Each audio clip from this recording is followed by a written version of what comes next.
Alright, so I'm going to show you how you can still start your keyless entry push button start Toyota, even if the battery in your key fob is dead. So here's my key fob, and in this example, I actually took the battery out just to show you that even without a battery, you can still start it.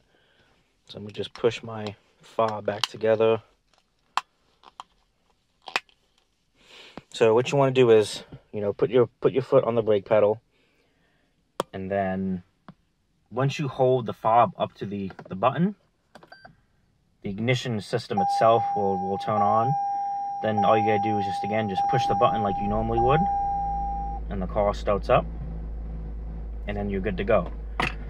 Now you'll see the warning, like if you open up the door and then close it, you'll see the key knock detected will pop up, and I believe that'll stay illuminated until you finally put a new battery in the fob. I think even if you're driving, that message will still be there.